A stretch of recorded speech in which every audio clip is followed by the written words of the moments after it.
Hoje eu tô aqui com uma convidada super especial. Hoje é o último programa da primeira temporada do Conversas que Curam. E eu pensei muito em quem seria essa pessoa que podia unir todas essas vozes. E não me parava de vir à cabeça a Sônia Guajajara. Essa mulher nordestina, esse ser com tanta força, com essa natureza, claro, do povo indígena presente na sua fala e no seu corpo, mas com essa vida que é tão política, desde o seu nascimento até suas andanças pelo mundo e as bandeiras que ela defende. Eu estou falando, novamente, da Sônia Guajajara. Ela é defensora dos povos indígenas e dos biomas do Brasil. Nascida na terra indígena de Araribóia, que é no Maranhão, é hoje reconhecida como uma das principais vozes indígenas do país e uma das 100 pessoas mais influentes do mundo em 2022, segundo a revista Time.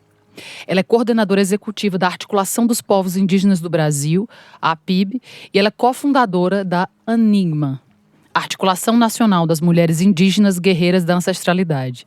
Ela também é pré-candidata a deputada federal por São Paulo, e disso a gente vai falar mais tarde. Sônia, é uma grande, grande honra ter uma mulher como você aqui hoje para finalizar essa caminhada de 24 episódios até aqui, falando de cura, né? De ancestralidade, de feminino e de luta. Então eu quero começar com o teu começo. Eu quero saber como começou, como que você cresceu, né, na terra indígena de Araribóia e como surgiu a partir daí a tua relação com a natureza e o teu desejo de ativismo. Tá, então, olá, Maiana, muito obrigada também, né, por esse convite e poder estar aqui conversando com você para finalizar esse bloco, né, do teu podcast, falando de cura, porque eu nasci, né, na Amazônia, sou do Maranhão, esse estado que é portal da Amazônia, mas que também é Nordeste e leva a gente para todos os lugares, né? Então, eu fui criada mesmo junto com meus pais, na roça, plantando, comendo o que planta e saí muito cedo para estudar, porque a gente só tinha ali até as 4 primeiras séries, né? Então, eu saí muito, 10 anos de idade eu já estava, não longe, né? Mas na cidadezinha próxima ali para estudar. Então, a minha vida inteira foi já, assim, saindo de casa, voltando, indo, voltando, porque uma certeza eu sempre tive na vida que eu queria estudar. Meus pais analfabetos até hoje, mas eles sempre tiveram essa preocupação que os filhos tinham que estudar, né? Porque minha mãe dizia, não quero que vocês fiquem que nem eu, que não consegue distinguir entre uma letra e outra, né? Mas aqui não tem condição de vocês ficarem. Então a gente foi saindo uma a uma, mas eu nunca perdi esse laço, essa relação. Então muito cedo eu entendi, né, essa relação nossa, indígenas, com o meio ambiente, com a natureza. E também desde muito cedo eu já percebia esse desmatamento desenfreado, né? Porque eu via aqueles caminhão de madeira passando por dentro de todas as aldeias, carregado de toras de madeira, e para mim aquilo não era só um pedaço de pau, né?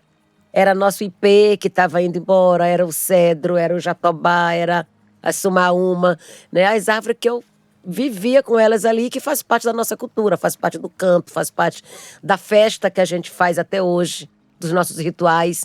Nossos cantos expressam toda essa biodiversidade, né, de animais, de plantas. Então, isso para mim foi muito fácil logo. Mas, ativamente no movimento indígena, eu já comecei também depois dos 20 anos, quando eu participei do primeiro movimento indígena nacional em Brasília, e ali eu percebi que no Brasil inteiro existiam indígenas que viviam em situação de retomadas de terra, na briga pelo território tradicional, e que tinha indígenas sem terra, né?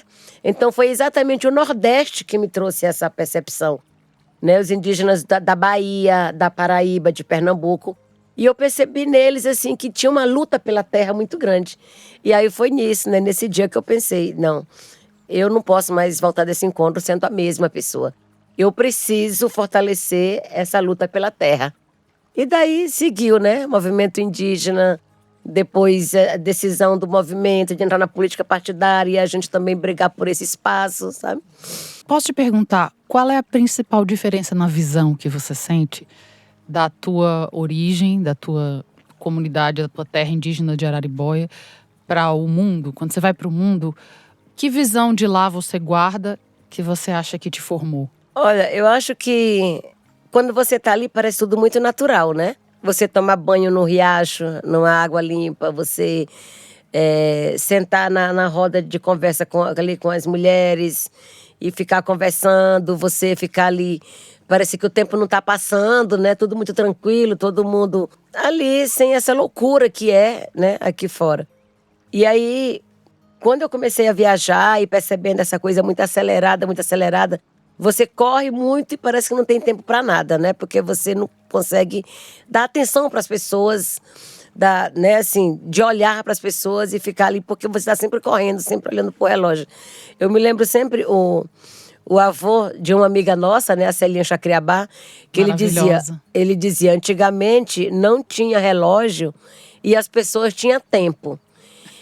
E agora, né, tem relógio e as pessoas não têm tempo. E aí, quando eu volto para a aldeia, que eu vejo aquelas mulheres ali ainda do mesmo jeito, né, sentada na terra, fazendo seus artesanatos, fazendo, né, nossas coisas. Vai fazer uma festa, planeja com 6 meses e fica preparando tudo, né, até o que come tem que plantar para comer na frente. Eu fico, meu Deus do céu. A gente precisa mesmo disso aqui, porque se acaba essa natureza aqui, se tiram de nós esse território, como que essas pessoas vão sobreviver, né? Porque o que elas sabem fazer é isso, é estar ali na aldeia, e é esse cuidado, é esse conhecimento do seu entorno, o que que tem ali, conhecendo todas as estradas, todos os caminhos, né? O sentido da água, o sentido do chá, o sentido da conversa, da festa, do canto, né? Então é isso, né, que faz, assim, totalmente, assim, eu continuar nessa briga, nessa luta, nesse mundo totalmente diferente, que é para manter a identidade daqueles que estão lá, né? E depende de alguém aqui fora para... Com certeza, de uma voz ativa, né? Eu lembro Exato. muito quando você fala do Krenak, uma frase dele que eu amo, que ele fala: nós, o povo Krenak, o meio ambiente. Nós, o meio ambiente. Né? Existe essa integração total, como você está falando, que é uma visão. A gente vive nas cidades e, mais do que isso, acho que a gente normatizou, né, esse estar em celular, estar dentro de apartamentos, estar separado da vida, né? Uma das heranças, pelo menos das poucas vezes que eu visitei aldeias indígenas ou que tive contato com representantes dos povos indígenas, o que me tocava era a qualidade de presença que eles tinham. Isso para mim já tem um nível de cura na própria existência, porque você está presente momento a momento, né, integrado com as coisas ao seu redor. Isso já é por si só uma sabedoria gigantesca, né, que precisa ser recuperada. Para mim, uma das coisas que acontece hoje em dia é que a gente chega nesse ponto do planeta porque a gente não respeita a nossa natureza, né? O espírito maior que nos conecta. Essa consciência básica de viver a partir desse ponto, eu sinto. Não, eu não sou, né, não estou no seu lugar, mas que é uma das coisas que os povos indígenas recuperam, e que honrar os nossos povos originários recupera para nós. Essa qualidade de presença. Não sei se você sente assim. Sim. Olha, em 2019 nós realizamos a primeira Marcha das Mulheres Indígenas. E foi a primeira, né? A gente já teve muitos encontros, muitas articulações. Mas em 2019 a gente entendeu que era importante trazer as mulheres para essa linha de frente também, né? Para esse protagonismo. E aí realizamos a primeira marcha e o tema que a gente definiu ali coletivamente em assembleia, né, foi território, nosso corpo, nosso espírito. Exatamente para trazer essa visão, né, de que não existe essa separação de corpo e de território. Para nós é um só. Né? Tudo que atinge o território atinge diretamente o nosso corpo também, né? Então não tem como fazer uma luta meio ambiente e povos indígenas separado, né? Para nós é uma só. Esse território, né, que é o que sustenta o nosso corpo, esse corpo que ancora o nosso espírito, né? E esse espírito que é guiado por uma ancestralidade. Então hoje a nossa presença traz essa ancestralidade. Com né? certeza. Então, eu agora, né, e nesse momento de pré-campanha que a gente está circulando e conhecendo muito mais gente, porque eu sempre circulei muito fora, mas o meu foco sempre foi ali o tema, né, indígena. Aí agora eu estou conseguindo assim me conectar com outras pessoas e também outros temas, né? E aí as pessoas me olham e dizem, eu quero te abraçar, deixa eu te abraçar. Aí outros falam, olha, Sônia, eu olho pra você, eu sinto muita verdade, eu sinto muita presença, assim, você tá aqui, não tá só fazendo campanha, né? E eu sempre digo não, porque nós estamos aqui num período eleitoral e conversando com as pessoas, mas a nossa campanha é permanente, né? E para as pessoas sentirem isso, precisa sentir também que você está ali por uma razão, né? Você não tá para se dar bem só. Você tá ali para todo mundo se dar bem. Você representa a voz de um coletivo, né? Exatamente. E da importância, para mim, fundamental de uma mulher como você ocupar lugares de poder. Você é pioneira nesse ponto, né? De ser uma das primeiras mulheres indígenas do Brasil a ecoar sua voz na ONU, fora, né, do Brasil como um todo, na luta pela Amazônia. Mas a necessidade que a gente é maioria na sociedade e ainda minoria nos lugares de representatividade, né? Para mim, a sua candidatura é necessário que a gente tenha representatividade nesses lugares, né? Eu fico falando assim, para mim, tanto os mandados coletivos quanto eleger as mulheres que representam, assim, forças da sociedade tão significativas como você, é fundamental. Não adianta a gente, como mulher, continuar sendo alvo de um branco heteronormativo que faz as leis, que pensa a nossa realidade inteira a partir dessa ótica. A gente precisa ocupar os lugares e fazer a nossa voz ecoar, né? Por isso eu acho que a sua candidatura é algo que é tão fundamental e que, se aproximando dessas eleições, a gente tem que entender que tudo é político, né? Todas as nossas escolhas são políticas. Não estamos falando só de política em si, mas quando eu compro um objeto feito de trabalho escravo, eu incentivo uma política daquele tipo de coisa. Tudo que eu faço é político. Então, assim, eleger pessoas como você para ocupar esses lugares, para mim, é fundamental, assim. Eu não sei como você se sente sendo uma voz tão à frente do seu tempo, né? Como você falou, assim, acho que você… Tem poucas mulheres, tem a Joênia, tem algumas mulheres que estão ali, indígenas, mas você, para mim, é uma pessoa que abre alas, é um grande… abrindo o campo, sabe assim, com uma luta a fórceps. E mais do que isso, trazendo, como você falou, o espírito do coletivo através da tua candidatura, né? Fala um pouco do que isso significa para você. Porque está se perdendo muito mesmo, né? Esse sentido de coletividade, né? No mundo tão individualista que está hoje, é o que incentiva também esse consumo totalmente exagerado, né? E quanto mais se consome, mais tem essa demanda de exploração dos territórios, né? Que aí para nós, né, a gente fala assim, é uma exploração desenfreada da mãe terra. Porque quanto mais você precisa, quanto mais você demanda, mais também tem essa necessidade da produção, seja de grande escala, né, produção de alimentos e agronegócio, seja de roupas, bolsas de marca, que também vem do gado, né, que a gente às vezes fala o pasto, fala não sei o quê. Então, quando eu fiquei, né, assim, né, fiquei na dúvida e depois tomando a decisão de entrar para essa disputa, né, esse ano, é exatamente para a gente pautar uma mudança de modelo econômico, né? Porque se a gente não faz nada, né, agora, assim, fortemente, para mudar essa exploração predatória, né, centralizadora, de uso da terra, né, não vai sobrar nada para ninguém, né? E aí a gente já está vivendo hoje as consequências, a gente está vivendo já hoje esses efeitos das mudanças climáticas que todo mundo fala, mas que pensa que é só o clima. É só o clima que esfria, que esquenta, né? É só isso. E aí, na verdade, não é, né? Tudo isso tem uma causa. E a causa está vindo dessa exploração, né, da Mãe Terra. E aí a gente se sente totalmente afetado também. Então, essa decisão da PIB de lançar uma bancada indígena esse ano é exatamente para a gente provocar também essa tomada de consciência na sociedade como um todo, né? Entender que tem indígena no Brasil, que nós estamos aqui presentes, porque muita gente nem sabe que tem indígena no Brasil. É muito comum a gente escutar essa pergunta: tem indígena no Brasil? Sabe? E aí outros dizem… O Brasil tem 305 povos indígenas e 274 línguas faladas. Exato. E aí as pessoas dizem… Tem indígena só lá na Amazônia, sabe? Ou a partir, às vezes, de uma ótica folclórica, né? Eu, como nordestina, já senti muito isso. O nordestino no lugar do engraçado, do folclórico. E não de do humorista, né? Isso. E não, assim, uma voz ativa de um povo que representam uma parte muito significativa do Brasil. Exato. Então, e é isso, né? A gente está com essa missão esse ano. Nós temos dito, né? Não é uma missão particular, não é individual, não é para ter um status, né, esse nome de parlamentar. Não, mas é porque a gente quer realmente ter uma voz altiva, né, em defesa dos povos indígenas, em defesa dos direitos indígenas. E aí, diante de toda essa violência, né, que tem aumentado no Brasil contra os povos indígenas, diante do aumento desse desmatamento, hoje o desmatamento no Brasil corresponde a 2.000 campos de futebol por dia. 2.000 campos de futebol por dia.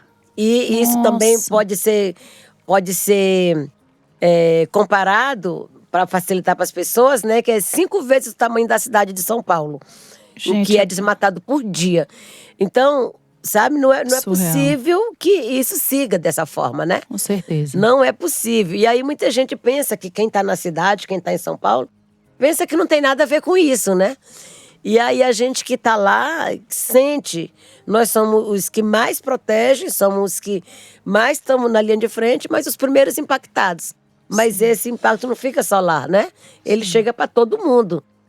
Então essa nossa presença numa disputa eleitoral é também para para esse alerta, trazer esse alerta para a sociedade como um todo, né? Que o que a gente tá vivendo hoje dos impactos, ele vai chegar para todo mundo se não tiver um freio, né? Com certeza, né? E a gente vê cada vez mais a sociedade se horrorizando com crimes como o de Bruno, né? O da menina. Assim, são crimes, é tão banal, houve tanta banalização, né, dessa violência contra os povos indígenas no Brasil, que é só tendo uma representatividade, uma voz ativa para defender esses direitos, a manutenção dos direitos e o cumprimento das próprias leis, né?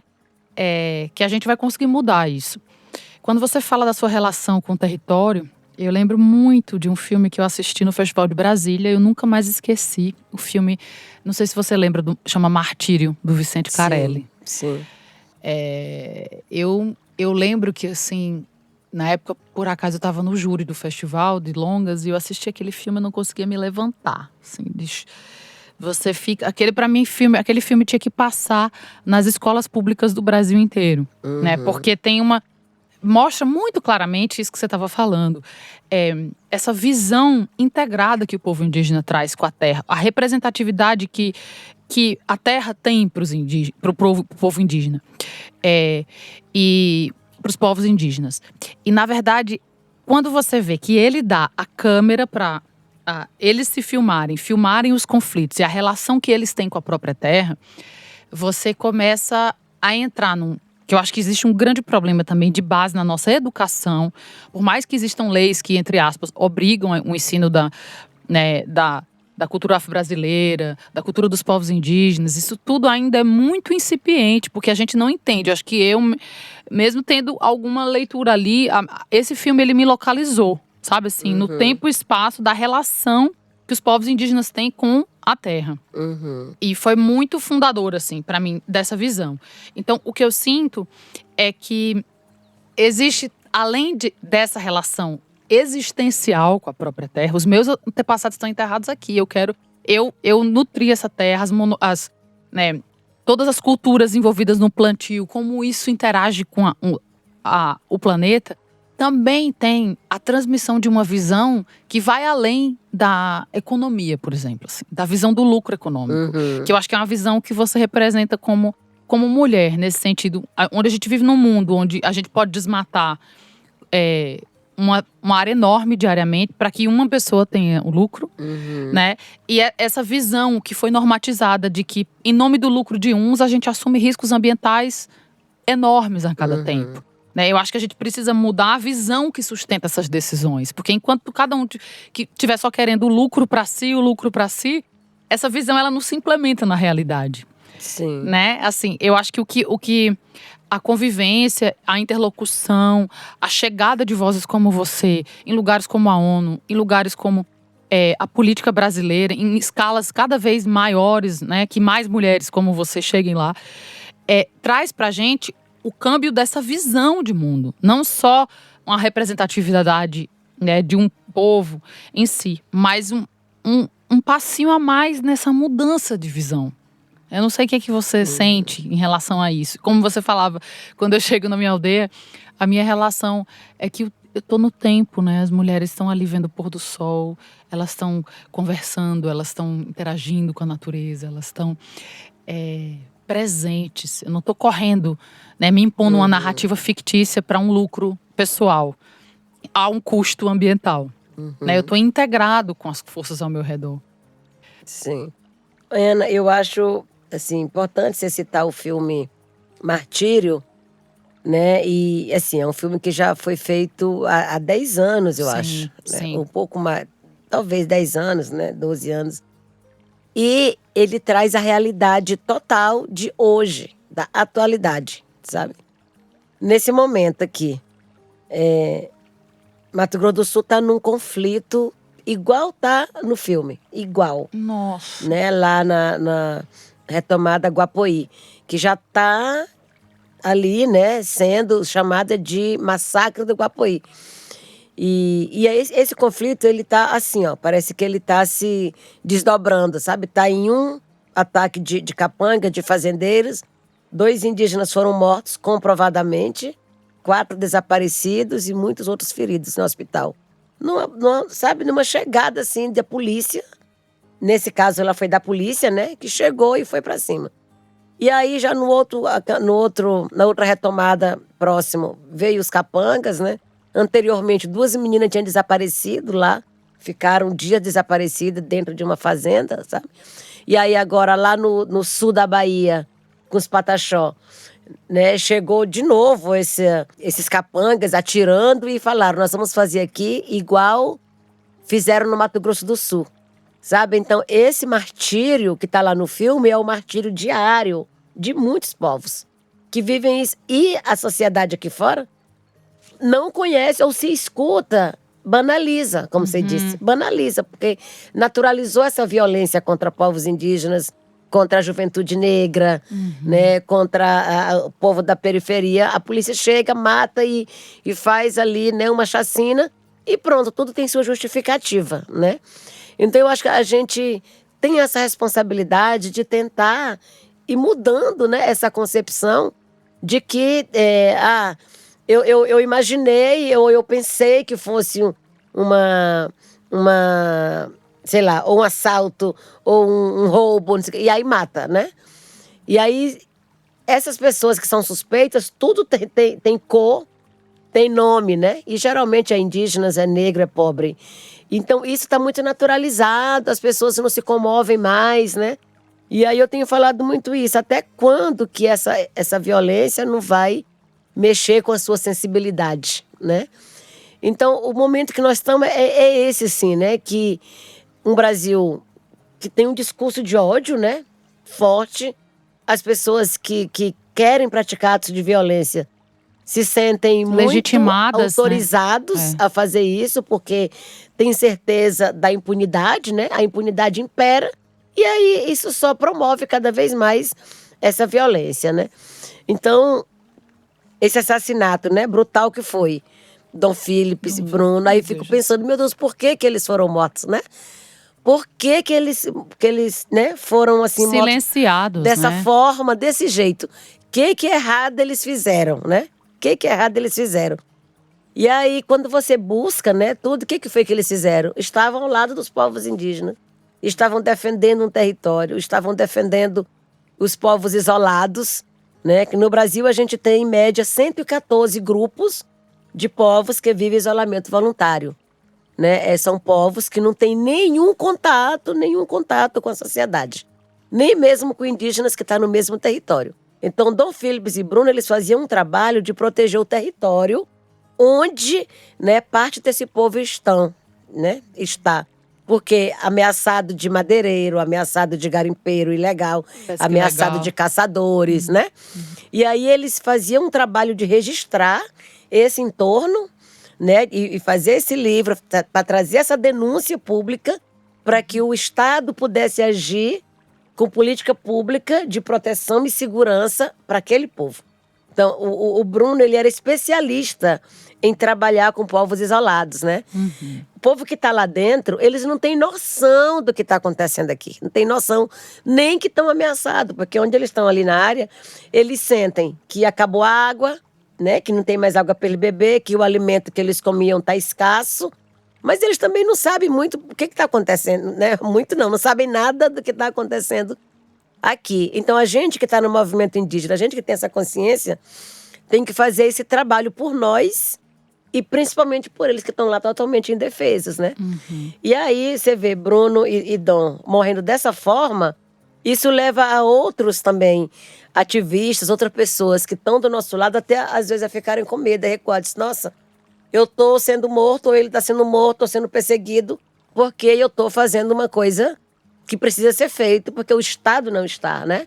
Porque a ausência do Estado faz com que outras pessoas tomem essa iniciativa, né? E aí, o Brasil segue sendo esse país, um dos que mais mata defensora de direitos humanos, ambientalistas no mundo, né?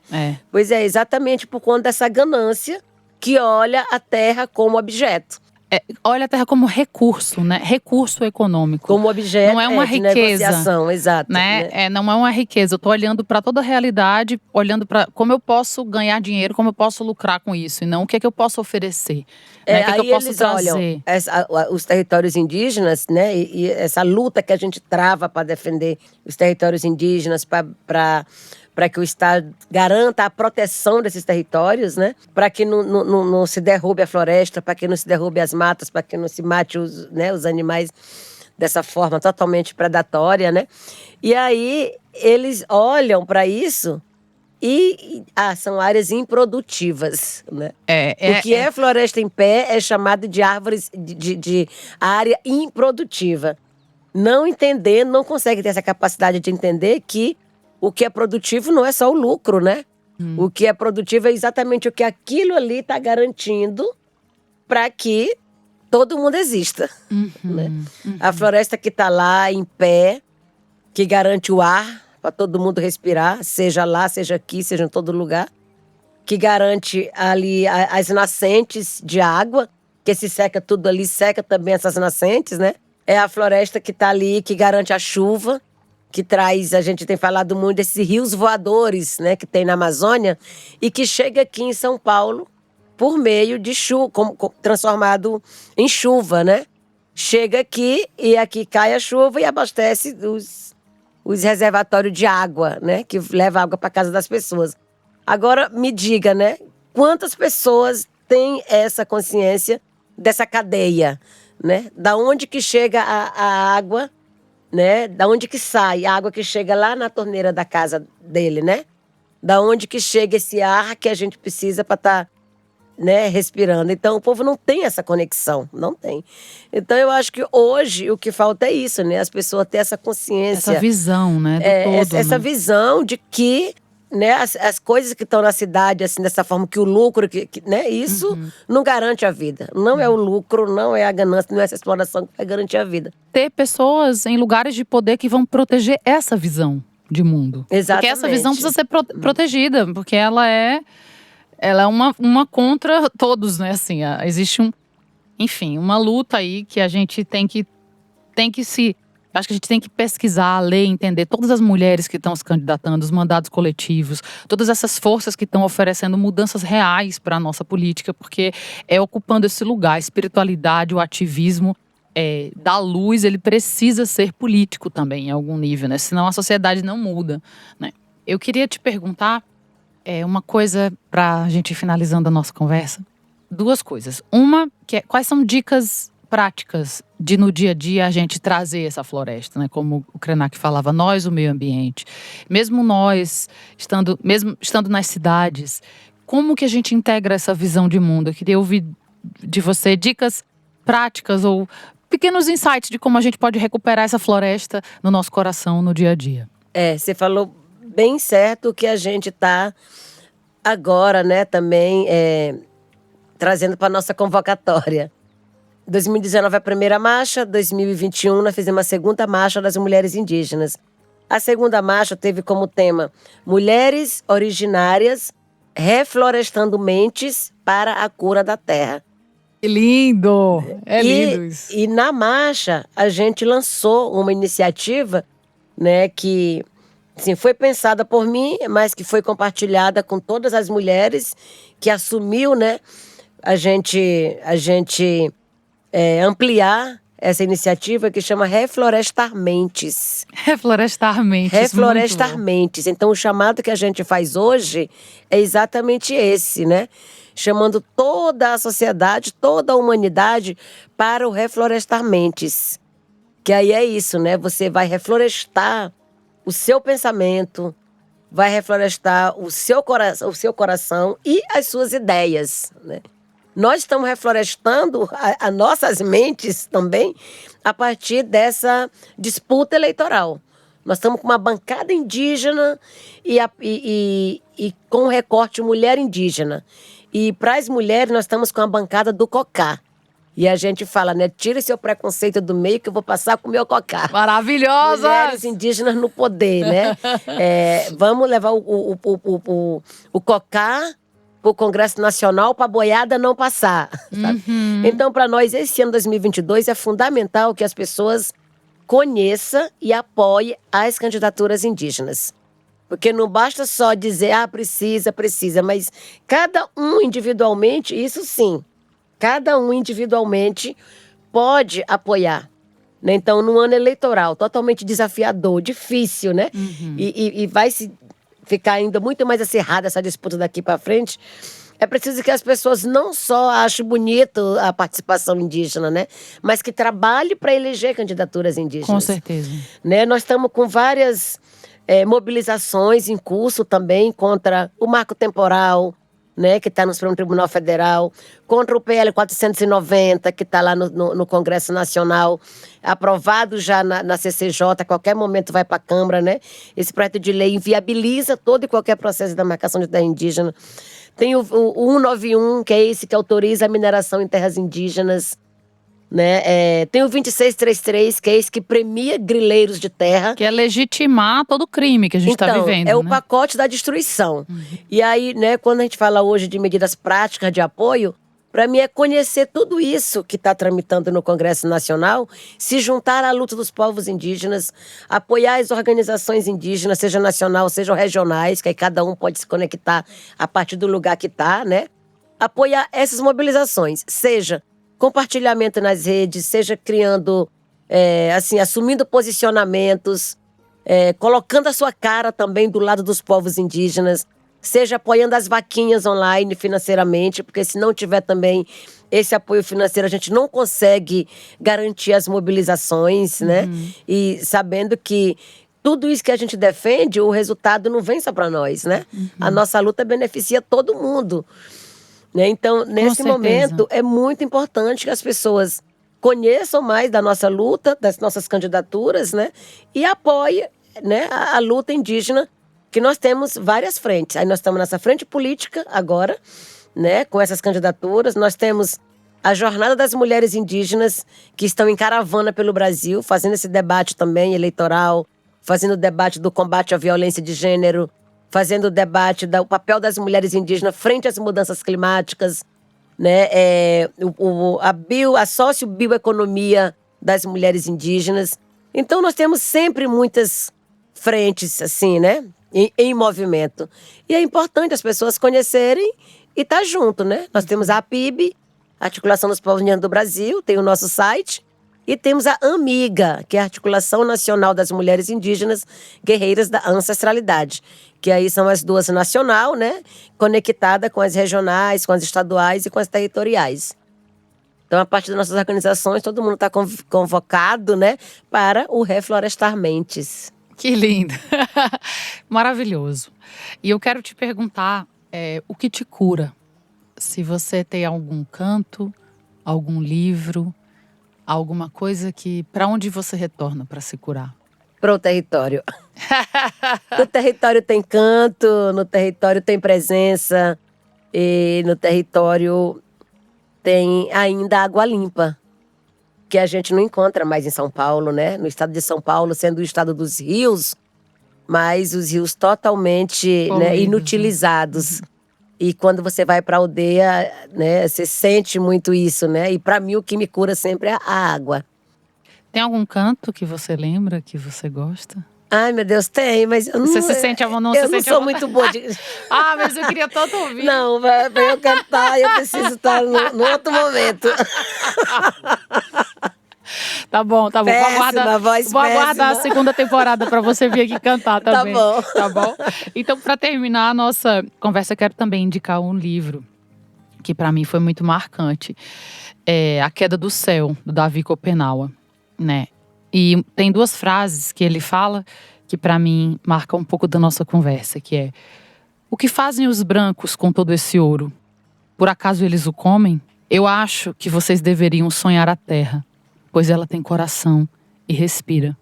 Ela é um ser vivo, dentro do qual todos nós estamos. Ela é um ser vivo, dentro do qual todos nós estamos. Muito obrigada, Sônia. Foi uma grande honra ter você aqui. E por mais mulheres como você, em espaços de poder, por mais vozes como as suas, transformando a nossa realidade, reflorestando as nossas mentes. Muito obrigada.